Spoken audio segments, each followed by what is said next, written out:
On parle de Mars comme de notre futur, mais la vérité, c'est que nous ne savons toujours pas vivre durablement à 3 jours de la Terre. La Lune est là, accessible, proche, et pourtant, après 60 ans d'exploration, aucun humain n'y a passé plus de 3 jours consécutifs. Mars, elle, est à des mois de voyage, sans possibilité de retour rapide, sans secours, sans erreur permise. Alors pourquoi parlons-nous déjà de colonies martiennes? Quand la Lune reste un problème non résolu, ce n'est pas une question de technologie spectaculaire. Ce n'est pas une question de volonté politique, c'est une question beaucoup plus dérangeante. Sommes-nous réellement capables de survivre hors de la Terre? Pour le comprendre, il faut comparer la Lune et Mars, non pas comme des rêves, mais comme des terrains hostiles, concrets et impitoyables. Dans l'imaginaire collectif, la Lune est dépassée, un décor gris, déjà visité, sans avenir. Mars, au contraire, incarne l'espoir, une planète entière, un sol, une atmosphère, peut-être de l'eau, un monde à transformer. La Lune serait un simple tremplin, une étape technique sans véritable enjeu humain. Mars serait le vrai objectif. La sauvegarde de l'humanité, une seconde Terre en devenir. Cette vision est logique. Elle est séduisante et elle semble confirmée par les annonces spectaculaires, les images de rovers, les promesses de missions habitées dans les décennies à venir. Mais cette croyance repose sur une confusion majeure, confondre distance et difficulté. Voici le point de rupture. Mars est peut-être plus planète que la Lune, mais elle est infiniment plus dangereuse. Sur la Lune, un problème grave signifie un retour possible en quelques jours. Sur Mars, la même erreur devient définitive. La distance transforme chaque défaillance en menace mortelle, chaque panne, chaque infection, chaque erreur humaine doit être gérée sans aide extérieure. Mais le piège est encore plus profond. Sur la Lune, comme sur Mars, le vrai ennemi n'est pas le vide, ni le froid, ni même le rayonnement. Le vrai obstacle est la durée. Maintenir un humain en vie pendant quelques heures, nous savons faire. Le maintenir pendant des mois, puis des années, dans un environnement totalement fermé, sans écosystème naturel, reste un problème non résolu. Et c'est précisément là que la Lune et Mars révèlent leur vérité.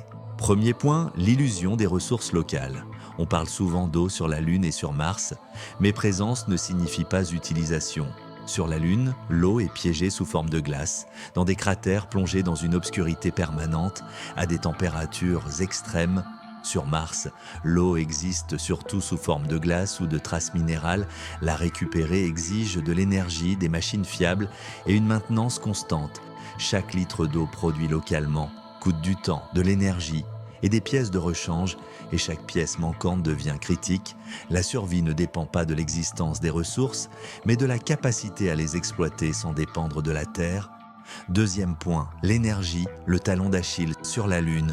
Une nuit dure 14 jours terrestres, sans soleil, sans panneaux solaires efficaces. Sur Mars, les tempêtes de poussière peuvent bloquer la lumière pendant des semaines, sans énergie stable, pas d'air recyclé, pas d'eau produite, pas de chauffage, pas de protection. Chaque projet lunaire ou martien se heurte à la même réalité. L'énergie n'est jamais garantie et jamais abondante. Cela transforme chaque décision quotidienne en compromis entre survie immédiate et objectif à long terme. Troisième point, l'humain lui-même. L'espace ne détruit pas seulement les machines, il érode le corps et l'esprit. La gravité réduite affaiblit les os et les muscles, le rayonnement augmente les risques biologiques. L'isolement prolongé altère le comportement, la cognition, la cohésion sociale. Sur Terre, un conflit se gère, sur la Lune ou Mars. Il menace la mission entière. La survie humaine devient alors un problème systémique, biologique, psychologique, social. Et aucune simulation terrestre ne reproduit totalement cette pression. Cela change tout. La Lune n'est plus une étape secondaire, elle devient le laboratoire vital de notre survie hors Terre. Chaque base lunaire est un test grandeur nature, autonomie, recyclage, gestion de crise, endurance humaine. Mars, elle, cesse d'être un rêve proche, elle devient un objectif conditionnel si nous échouons à vivre durablement sur la Lune. Mars restera inaccessible, non pas technologiquement, mais humainement. Cette réalité rend l'exploration spatiale moins héroïque, plus fragile, mais infiniment plus fascinante. Parce qu'elle ne parle plus de conquête, elle parle de limites. La vraie question n'est pas quand irons-nous sur Mars. La vraie question est Sommes-nous capables de rester ailleurs que sur Terre? La Lune est notre épreuve de vérité, Mars notre miroir. Si ce sujet t'a surpris, si tu pensais que Mars était déjà à portée de main, alors cette vidéo a rempli son rôle. Abonne-toi pour comprendre l'espace tel qu'il est dit réellement, complexe, exigeant et bien plus humain qu'on ne l'imagine.